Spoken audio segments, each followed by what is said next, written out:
Thanks for logging on to Wayne.com for another edition of Inside the Zone. Blake Sebring finally back from Rapid City. Feels like I had to walk back, but it took that long. It's a long trip to Rapid City. It's beautiful out there. It's incredible. There's just no easy way to get there. But you know what? Probably a better trip back than you were expecting after Friday night, because they split the series, winning Game 2 in a 3-1 fashion. A couple of goals late, especially Collins' goal. That was the difference in that one. Actually, Chris Auger scored it. Really? They gave it to Collins, but Chris Auger scored it. Because it was a scrum in front of the net. You really couldn't tell what was going on. Right, but Collins says he never touched it, and Chris actually thought.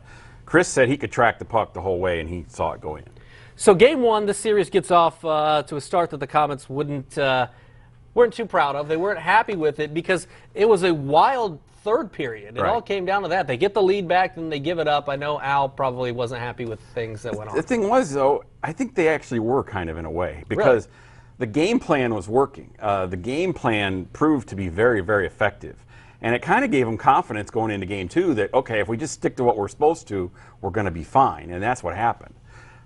They were pretty much, I felt like they were even or leaving a little bit ahead in the first and second period. They were down 2-1 going into the third, and then they came out and scored the 2 quick goals, and then they quit doing what they were supposed to be doing. But I really felt like 5-on-5, the Comets had done a very good job with the neutral zone trap, and it seemed like all of the Rush's main offensive spurts came on the power play.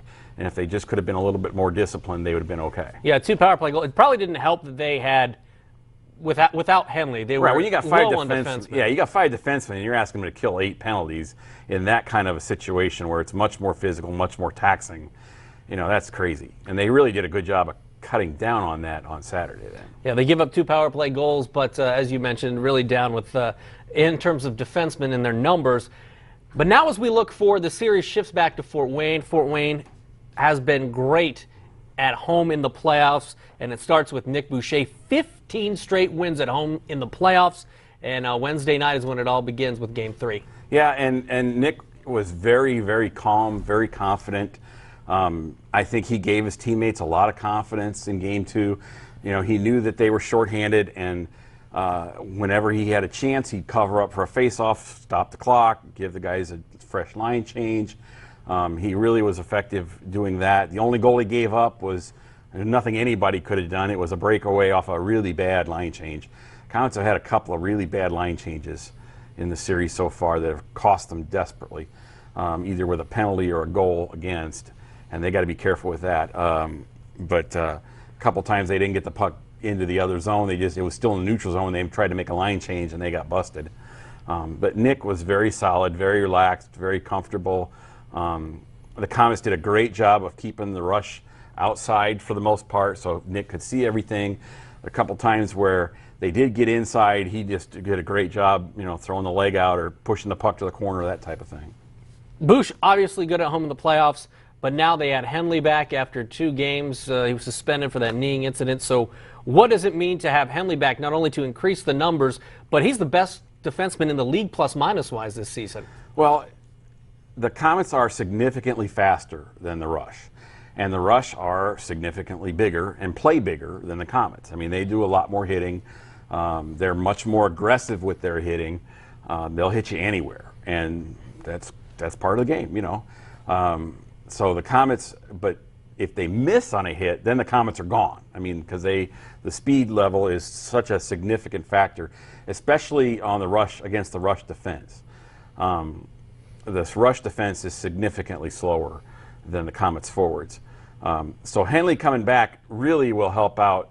I don't know that it's going to help out as much Wednesday night as I think Thursday night. When you got that back-to-back and you've only got 5 defensemen, boy, the second half of that game, as hard as those defensemen played, they were dragging, and they were still trying. The legs were not as strong, you know. But having Brent back for that second game on the back-to-back will help a ton there. As far as Henley goes, what is it? Because he's been a little offensive this year. He's gotten some goals. But what does he do to anchor that defense? We've mentioned this before. He's kind of the Kevin Bertram, the guy that everybody likes to play with because he's a defenseman's defenseman. Well, look at the first game. They had 6 goals, including the empty netter, and I would think 4 out of the 5 came within 10 feet of the net because there were guys that weren't used to playing with each other maybe a little bit, and they weren't shoving them out. Brent shoves them out, and he also gives everybody else a little bit more courage to shove them out too a little bit. Like I said, the rush are bigger, but he kind of neutralizes that somewhat. The line that's been really fantastic, and we didn't really know what to make of it when Artem left, because he's... excuse me. Okay, you knew what to make of it because you knew Artem's such a wild card out there, and sometimes it's beneficial, sometimes it throws off his line mates. But you had OJ, you had Chalk, they add Vascovo, and, not only does he have knowledge of what the Rush do, having played 54 games. Oh, he's a great listener, too. Boy, he was listening to a bunch of crap this week. I mean, boy, every shift there was somebody in his ear, and he just kept going, Well, he's going to be the one that actually gets to talk all the junk because of how good the Comets have been, and namely, how well he's blended in with his line mates. Yeah, those guys were so much fun to watch in the first two games and this is going to be really a big key to watch if you're interested in that kind of thing.